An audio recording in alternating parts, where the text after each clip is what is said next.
இந்த சம் பாருங்கள், TNPSC previous year சம்ம. If x square divide by 25 divide by x plus 3 is divided by x plus 5 divide by x square minus 1 then quotient இஸ்ன்னு கேட்குறாங்க.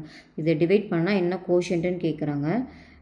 இதுக்கு நான் என்ன பண்ணுறேன்னா, x square minus 25 divided by x plus 3 is divided பைன்னு கொடுத்துருக்காங்க. இப்போ டிவைடட்னா இதை நான் மல்டிஃபிகேஷனாக மாற்றினா இது ரெசிப்ரோக்கலால் மல்டிப்ளை பண்ணும். தெரியும்ல உங்களுக்கு, கீழேயும் வந்துச்சுன்னா அது ரிவர்ஸில் போயிடும்.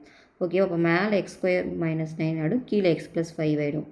ஓகேங்களா? ரிவர்ஸில் போகிறனால இங்கே மல்டிஃபிகேஷன் வருது. இப்போ இது பாருங்கள், நம்மளுக்கு இன்னொரு ஃபார்முலா தெரியும். ஏ ஸ்கொயர் மைனஸ் பி ஸ்கொயர்னால் நம்ம எப்படி எழுதலாம்னா ஏ ப்ளஸ் பி இன்ட்டு ஏ மைனஸ் பின்னு எழுதலாம். அந்த ஃபார்முலா படி இதை 25 நம்ம 5 ஸ்கொயர்னு எழுதுகிறோன்னு வச்சுக்கோங்க. அப்போ இந்த ஃபார்முலா அப்ளை பண்ணால் என்ன வரும்?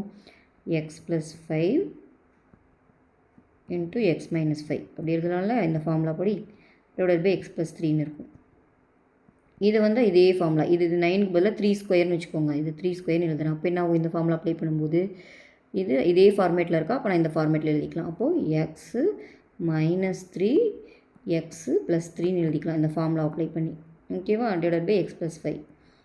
இப்போ சேம் மார்க்கெல்லாம் கேன்சல் பண்ணிக்கலாமா? இங்கே பாருங்கள், இந்த எக்ஸ் ப்ளஸ் 5 இருக்குது, இங்கேயும் எக்ஸ் ப்ளஸ் 5 இருக்குது, கேன்சல் பண்ணிடுறேன்.